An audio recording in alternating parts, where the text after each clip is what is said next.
4절에서 8절을 살펴보겠습니다.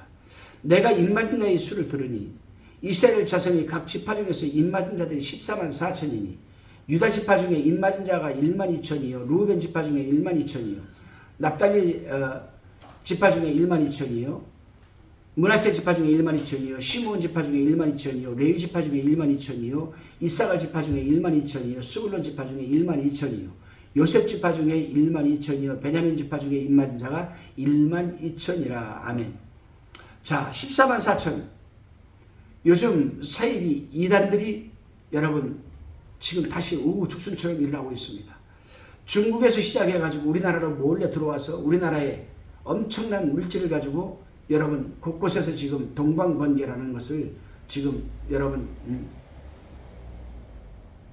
교단을 만들어가지고 수많은 농촌 사람들 순수한 영혼들을 끌어들이고 재산을 다 갖고 들어와라. 철저하게 차단을 하고 그 안에서 자급자족을 하는 삶을 지금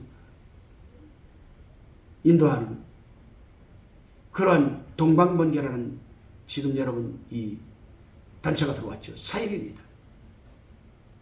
예수를 믿지만 예수님의 신성을 부인하는 자들이죠. 이들은 지금 여러분 지방의 곳곳에 엄청난 산속에 엄청난 땅을 사들여가지고 수련 같은 거 하던 거 나온 거 인수해가지고 거기에서 딱 문 닫아놓고 철저하게 자기들끼리 자급자족하며 살아가는 사람들이 있습니다. 중국에서는 퇴출됐죠. 퇴출. 우리나라로 넘어왔습니다.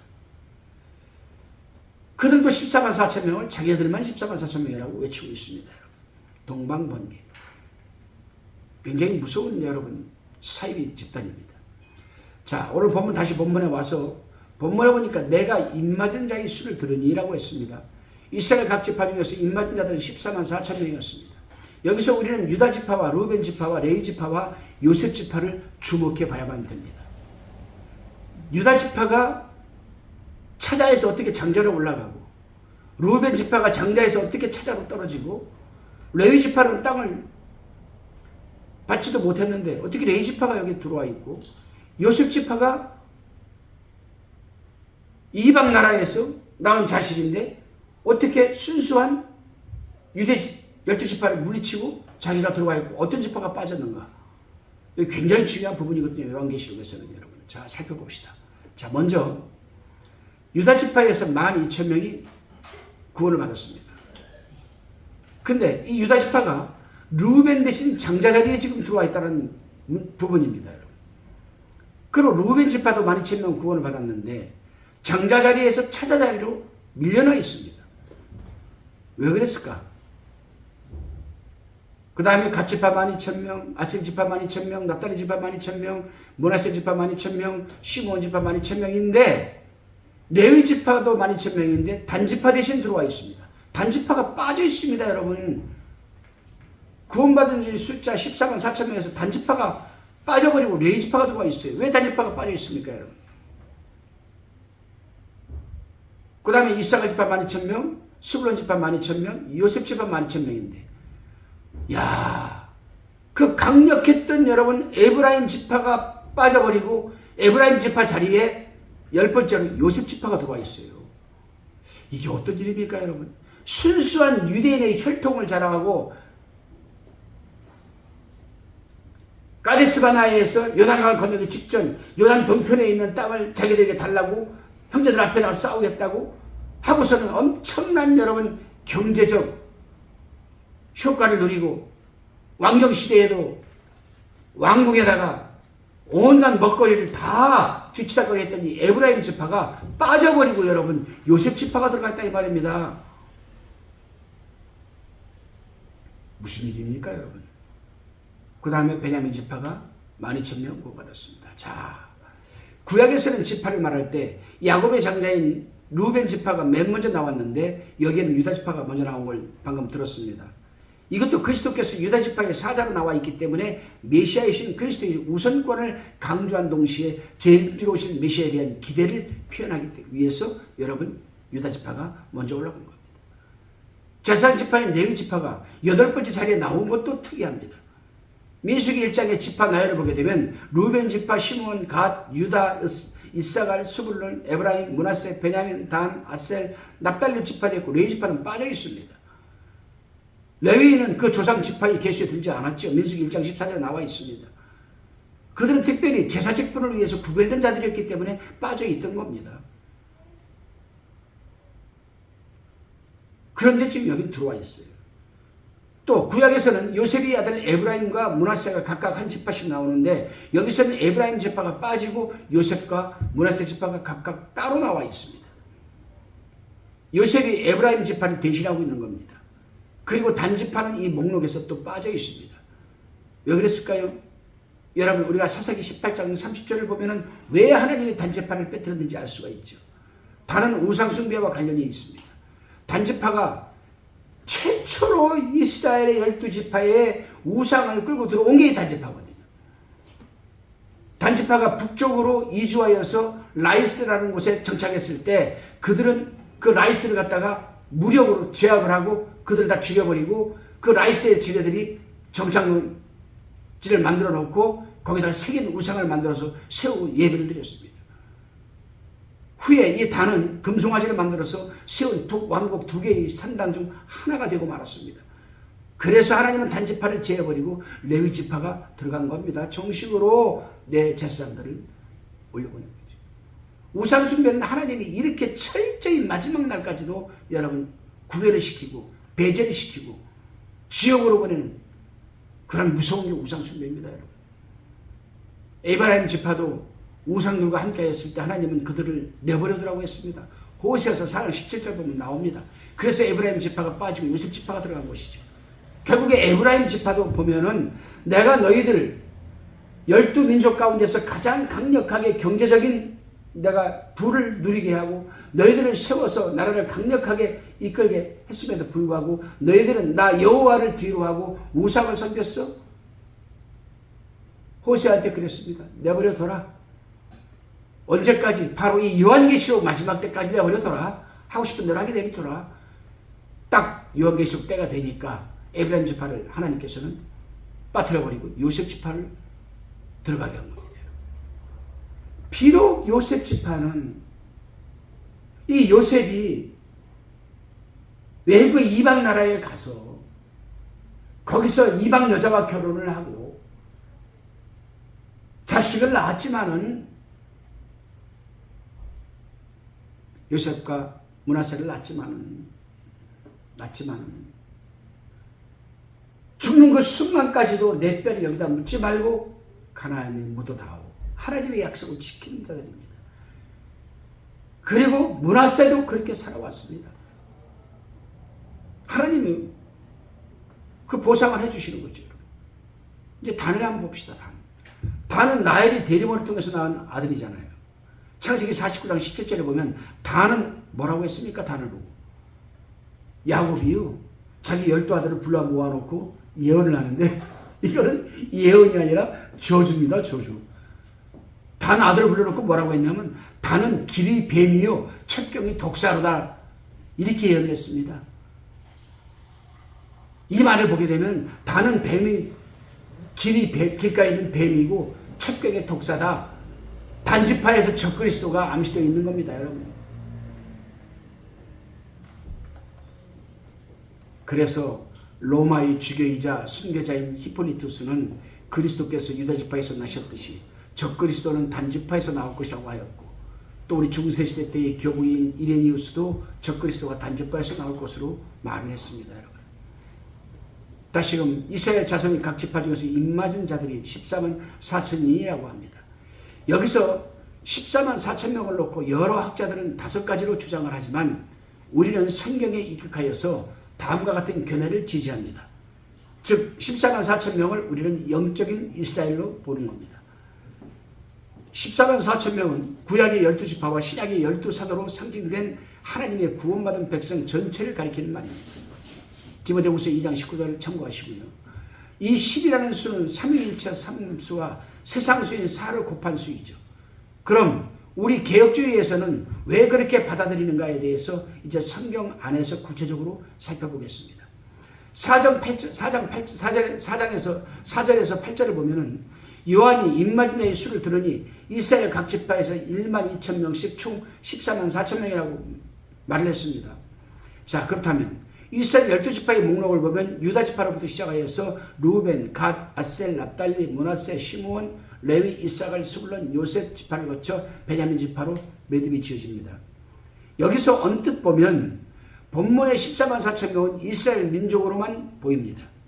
그런데 1절에서 3절에는 하나님의 종들이 입맞은 배경이 나오고 바로 이어서 4장 8절에서는 이스라엘의 입맞은 자의 수가 나온 다음에 9절에서 17절에는 입맞은 무수한 자들이 나옵니다. 다시 말하면 4절 8절에는 14만 4천 명이라는 이스라엘에 세워놓은 숫자가 나오는 반면에 9절 이하에는 각 나라와 족속과 박성과 방언에서 아무래도 셀 수 없는 큰 무리라고 나옵니다. 이걸 14만 4천 명이라고 한정 지을 수 있겠습니까? 여기서 우리가 주의해서 읽어볼 것은 전자의 배경은 땅이고 후자의 배경은 보좌 앞과 어린 양 앞, 즉 하늘이라는 점입니다. 9절 보면은 전자는 해를 기다리고 있지만 후자는 절대 안전하다는 것입니다. 안전하다. 이런 성경적 사실에 근거하여서 전자는 이스라엘의 구원자들의 수를 말하고 후자는 이스라엘을 제외한 이방인 구원자들의 수를 말한다는 해석이 나오게 되는 겁니다. 성경적 해석이. 세대주의적인 해석을 따르는 자들은 교회는 이미 4장 초두에서 하늘로 휴거되어 올라가고 이스라엘은 대환난 중에 땅에 남아있는 하나님의 일을 맡는다고 해석을 합니다. 그러나 이러한 해석은 성경에 벗어나고 어려움이 따르게 됩니다. 그 이유는 세 가지로 나누어 살펴봅시다. 우선 12지파의 목록을 보면 유다지파가 제일 먼저 나옵니다. 물론 유다지파의 사자로 메시아가 오니까 그렇다고 할 수 있을 것입니다. 구약에는 단지파를 포함하여 18의 서로 다른 지파 목록이 나오는데 우리가 본문에는 단지파가 빠져 있다고 했습니다. 왜 그런가? 단지파는 우상숭배와 배교에 빠져 있기 때문이라고 했습니다. 그렇다면 구약지파 목록에 없는 요셉지파는 왜 본문에 들어가 있습니까? 본문에는 므낫세 지파는 나오지만 에브라임 지파는 나오지 않습니다. 그럼 왜 에브라임 지파는 왜 빠져 있습니까, 여러분? 또한 구약시대에는 레위지파는 땅을 차지 않는 것으로 나와 있는데 본문에는 레위지파가 포함되어 있습니다, 여러분. 이런 것들이 다 본문의 지파 목록이 구약적 시각으로 보면 이상하다는 것을 보여줍니다. 더군다나 이미 1세기에 각 지파의 경계가 다 무너졌기 때문에 각 지파라는 그 개념은 그 이후에는 무의미한 것이 되어버리고 말하는 겁니다. 두 번째로 본문에 입맞은 자들은 하나님의 종들인데 계시록에서는 유대인, 이방인 구분 없이 모든 성도들이 하나님의 종들이라고 말하고 있고 따라서 4절 8절의 입맞은 자들은 이스라엘 사람들만이라고만 할 수는 없는 겁니다. 세 번째, 계시록 14장에 보면 유대인, 이방인 구분 없이 시온산에 선 자들 전체가 14만 4천으로 되어 있습니다. 7장의 14만 4천 명과 14장의 14만 4천 명이 동일한 자들이라면 7장의 14만 4천 명을 유대인으로만 볼 수가 없다는 결론이 나옵니다, 여러분. 왜냐하면 14장 3절 4절 보면 14만 4천 명은 어린 양이 어디로 인도하든지 따라가는 자며 사람 가운데서 구속을 받아 처음 익은 열매로 하나님과 어린 양에게 속한 자들이기 때문입니다. 그렇다면 이들은 교회를 가리키는 것이라 할 수가 있겠죠. 따라서 14만 4천 명은 뭡니까, 여러분? 구약의 12지파와 신약의 12사도, 그리고 성부, 성자, 성령, 삼위일체 하나님, 그리고 동서남북 곱한 수입니다. 그러니까 영적으로 우리는 14만 4천 명을 받아들여야 되겠다. 그러니까 하나님이 원하시는 무수한 무리들을 의미하는 겁니다. 어떤 사이비 이단처럼 우리가 14만 4천 명이다. 그 이단이 14만 4천 명밖에 안 됩니까? 뭐 30만이 넘는다고 하는데? 그럼 나머지는 못 들어가겠네요. 그러니까 그걸 이용을 해서 피 터지게 싸우는 겁니다. 아침 안 먹으면 전날은 나가고 14만 4천 명이 들기 위해서. 말도 안 되는 소리입니다, 여러분. 속지 마시기 바랍니다. 교회에서 왜 목사님들이 이런 거를 안 가르치는지 모르겠어요, 저는. 가르쳐야 성도들이 알아야 대처할 거 아니겠습니까? 안 가르쳤다고 칩시다. 지나가는데 그 이단들이 14만 4천 명에 들어가야 구원받을 수 있어요. 14만 4천 명에 들어가 있습니까? 우리한테는 오세요. 우리가 14만 4천 명이에요. 혼란 농가고 많은 거죠. 다시 7장 9절을 보겠습니다. 이 일 후에 또 나오죠. 이 일 후에 내가 보니 각 나라와 족속과 백성과 방언에서 아무라도 능히 셀 수 없는 큰 무리가 흰옷을 입고 손에 종려가지를 들고 보좌 앞과 어린 양 앞에 서서 이 일 후에 내가 보니 각 나라와 족속과 백성과 방언에서라고 합니다. 요한은 앞의 사건과 다른 일이 있을 때마다 이 일 후에란 말을 계속하고 있다고 했습니다. 14만 4천 명이 입맞은 후에 요한이 보니까 또 세계 각처에서 구원 얻은 무리들이 흰옷을 입고 손에 종려가지를 들고 보좌 앞과 어린 양 앞에 선 모습이 지금 보이는 겁니다. 이들이 14만 4천 명만 되겠습니까? 전 세계 각처에서 여러분 구원받은 무리들이 흰옷을 입고 손에 종려를 가지고 보좌 앞과 어린 양 앞에서 서 있는 모습이 이들이 14만 4천 명밖에 안 되냐고요. 그래서 우리는 14만 4천 명을 영적인 무리다, 능히 셀 수 없는 큰 무리라고 했습니다. 여러분 14만 4천 명이 아니에요. 이 큰 무리가 누구인가라는 점에서도 여러 가지 견해가 있습니다. 여기서도 14만 4천 명을 입맞은 자와 동일시하는 자들도 있지만 그렇게 보기는 어렵습니다. 왜냐하면 먼저는 2일 후에라고 했으니까 8절에 14만 4천 명의 입맞은 모습 후에 다시 본 환상이기 때문이고, 다음은 본문에 능히 셀 수 없는 큰 무리라고 했기 때문입니다. 이들은 흰옷을 입고 오라고 했습니다. 그들은 정결과 의와 승리의 상징으로 흰옷을 입고 있습니다. 대환난이 끔찍한 고난을 죽음으로 이기고 승리함으로 신앙의 정절을 끝까지 지킨 사람들이라 할 수 있습니다. 손에 종려가지를 들고 오라고 했습니다. 종려나무는 승리와 진리의 기쁨을 상징합니다. 보좌 앞과 어린 양 앞에 서서라고 했습니다. 우리는 여기서 하나님이 이 보좌가 있는 것이 얼마나 크고 높고 위대한 것인가를 엿볼 수 있습니다. 하나님이 보좌 앞에 어린 양이 있고 보좌를 둘러선 네 생물과 24 장로들이 있고 그 주변에 수억 명의 천사들이 있으며 거기다가 보좌 앞과 어린 양 앞에 능히 셀 수 없는 큰 무리가 있는 장면을 한번 여러분 상상해 보시기 바랍니다. 다시 7장 10절입니다. 큰 소리로 외쳐 가로되 구원하심이 보좌에 앉으신 우리 하나님과 어린 양에게 있도다 하니, 큰 소리로 외쳐 가로되, 그들은 큰 소리로 외치면서 구원하심이 보좌에 앉으신 우리 하나님과 어린 양께 있도다라고 하였습니다. 그들은 구원받은 것이 자기들의 의로운 행위로 말미암지 않고 하나님의 주권적 의지와 어린 양의 구속 행위에 달려있음을 기쁨으로 인정하고 지금 외치고 있는 겁니다. 다시 11절을 보겠습니다. 모든 천사가 보좌와 장로들과 네 생물이 주위에 섰다가 보좌 앞에 엎드려 얼굴을 대고 하나님께 경배하여 아멘. 모든 천사가 라고 했습니다. 흰옷 입은 큰 무리가 하나님과 어린 양에게 찬양을 드리자 모든 천사가 보좌와 장로들과 네 생물 주변에 섰다가 보좌 앞에 엎드려 얼굴을 대고 하나님께 경배하였습니다. 그만큼 대환난의 시련이 컸음에도 승리한 것에 대한 여러분 감사죠. 천사들은 성도가 구원 얻도록 여러 가지 돕는 일을 하는 여러분 영적인 존재입니다. 그러므로 대환난에서 목숨을 바쳐 신앙을 지키고 승리한 그 무리가 그 구원의 감격을 노래할 때 이 천사들도 거부할 수가 없는 감동을 받은 것이라 우리는 할 수가 있습니다. 다시금 12절을 보겠습니다. 가로되 아멘. 찬송과 영광과 지혜와 감사와 존귀와 능력과 힘이 우리 하나님께 세세토록 있을지어다 아멘 하더라. 12절은 천사들이 찬양한 내용을 다루고 있습니다. 그들은 먼저 아멘으로 화답합니다. 그들은 흰옷 입은 큰 무리가 구원하심이 하나님께 언양에 있다고 했을 때 아멘, 즉 그렇습니다 라는 긍정적인 반응으로 아멘을 외쳤고, 자기들이 7가지 찬양을 드린 다음에도 역시 그 찬양은 합당하다는 뜻으로 아멘을 외쳤습니다. 다시 말하면 천사들이 찬양은 아멘으로 시작해서 아멘으로 마치고 있습니다. 그러면 자, 우리가 여기서 천사들이 7가지 찬양한 내용을 한번 살펴봅시다. 먼저 찬송과라고 했습니다. 그들이 찬송을 하나님께 드린 것은 모든 피조물들은 찬송과 구속과 섭리에 있어 창조와 구속과 섭리에 있어서 하나님이 선하심과 인자하심을 송축해야 하기 때문에 그들은 찬송을 드렸습니다. 두 번째 이유는 영광입니다. 그들은 하나님께 영광을 돌리고 있습니다. 하나님은 만왕의 왕이시기 때문에 그분께만 영광을 돌려야 합니다. 영광은 거룩하신 분이 아름다운 빛 그 자체이십니다. 우리의 삶이 최고의 목적은 하나님께 영광 돌리는 데 있는 것 아니겠습니까? 세 번째 이유가 지혜와 지혜. 그들은 지혜를 하나님께 돌리고 있습니다. 하나님은 모든 지혜의 근원이시며 진리의 근거가 되시는 분이시기 때문에 지혜는 하나님께서 구속의 계획에서 보여주신 그의 지식이기도 합니다. 에베소 3장 10절에 기록되어 있습니다. 또한 여호와를 경외하는 것이 지식의 근본이 된다라고 잠언서 1장 7절에 기록되어 있습니다. 네 번째 이유는 감사입니다. 감사는 구원에 대한 적합한 반응이라고 할 수 있습니다. 모든 죄인을 구원했을 뿐만 아니라 대환난 성도들을 구원해 주시는 것에 대한 특별한 감사라고 할 수 있습니다.